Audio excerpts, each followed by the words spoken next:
हमारे यहाँ आज भी बहुत कम लोग सही सही जानते हैं कि आयुर्वेद क्या है या फिर ये कितना पुराना है। आयुर्वेद तब उत्पन्न हुआ था, तब आया था संसार में जब यहाँ पर ऋषि मुनि यहाँ पर अवस्थान करते थे। वात, पित्त और कफ, आप थोड़ा सा इसको एक्सप्लेन कर सकती हैं? हमारे शरीर में एक फिजियोलॉजिकल कंडीशन है और एक पैथोलॉजिकल कंडीशन। जो रोगावस्था और आरोग्य अवस्था यानी हेल्दी कंडीशन, डिजीज कंडीशन, उसके जो आधार है वो है त्रिदोष। इंटरनेट पे आपको सबसे कॉमन बातें कौन सी लगती हैं जो आयुर्वेद को लेके जो गलत हैं और लोग एकदम ब्लाइंडली फॉलो कर रहे हैं उसको?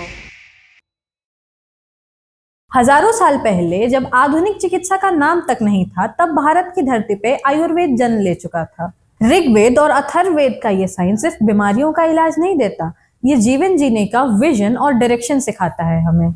यहाँ हर सीजन के अनुसार लाइफस्टाइल, हर इंसान के अनुसार फूड हैबिट्स और हर मेंटल स्टेट के अनुसार उसका इलाज है।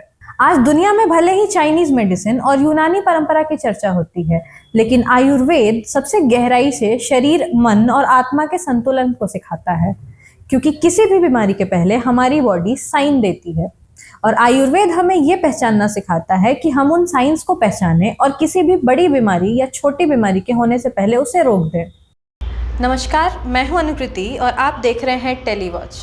आज हमारे साथ हैं आयुर्वेद की स्पेशलिस्ट डॉक्टर संगमित्रा दास।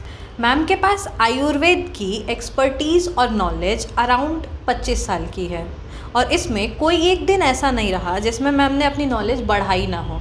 इसके साथ ही करीब पिछले 18 साल से इन्होंने काउंटलेस ऐसे स्टूडेंट्स को ट्रेन किया है आयुर्वेद में, जो कि हमारे देश के लिए बहुत बड़ी बात है, क्योंकि एक तरफ जहां गवर्नमेंट के तरफ से कोई पॉजिटिव रिस्पांस नहीं है और लोग भी आयुर्वेद को भूलते जा रहे हैं, वहां मैम का कंट्रीब्यूशन देश को लेके और हमारी इस प्राचीन चिकित्सा को लेके बहुत बड़ी बात है। Welcome to the show ma'am. Ma'am, आपका इतने साल का एक्सपीरियंस रहा है, आपको कहाँ से इंटरेस्ट आया? आपको कब लगा कि आपको इस फील्ड में आगे जाना है?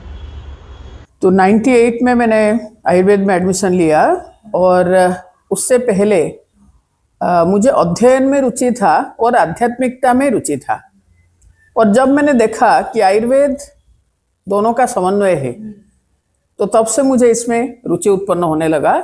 और आज भी मुझे उतना रुचि है कि इतना मैं कह सकती हूँ कि बाकी सारे विषयों से, बाकी जितने सांसारिक भाव है, सांसारिक विषय है, तो उन सब से मुझे ज़्यादा रुचि है आयुर्वेद अध्ययन करने में, अध्यापना करने में, चिकित्सा करने में। हमारे यहाँ आज भी बहुत कम लोग सही जानते हैं कि आयुर्वेद क्या है या फिर ये कितना पुराना है या हमारे देश में ये कितना एक समय पे कितना इम्पोर्टेंट रहा है। तो आप हमारे ऑडियंसेस को कुछ बताना चाहेंगे? आयुर्वेद बहुत पुराना है, जिसको कि हम कह सकते हैं कि काउंटलेस, क्योंकि आयुर्वेद तब उत्पन्न हुआ था, तब आया था संसार में जब यहाँ पर पुनर्वसु आत्रेय जैसे, भरद्वाज जैसे ऋषि मुनि यहाँ पर अवस्थान करते थे। तो इन सब का जो समय को हम देखेंगे तो ये हजारों साल पुराना है।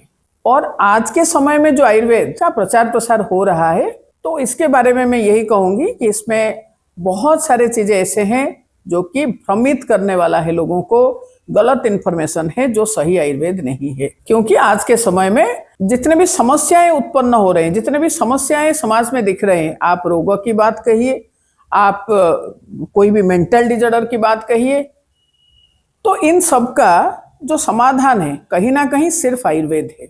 और ये लोगों ने समझ चुके हैं। इसी वजह से हर कोई जो आयुर्वेद बैकग्राउंड से है वो भी, जो आयुर्वेद बैकग्राउंड से नहीं है वो भी, वो सभी लोग चाहते हैं कि हम आयुर्वेद को लेके कुछ अर्थोपार्जन कर ले, आयुर्वेद को लेके हम कुछ वृत्ति अपना बना ले। और उस चक्कर में वो क्या करते हैं ना, रातों रात पॉपुलर होने के लिए कुछ भी जो एक चेंज हो, जो कुछ नया हो, जो सुन के लोगों को लगे कि अरे मैं यहाँ पर गलत हूँ, मुझे ऐसा करना चाहिए, करके उस रास्ते में चल पड़ते हैं। तो ऐसे बहुत सारे तथ्य जो है वो जो सोशल मीडिया में घूम रहा है, वो बहुत सारे गलत तरीके से गलत ज्ञान जा रहा है।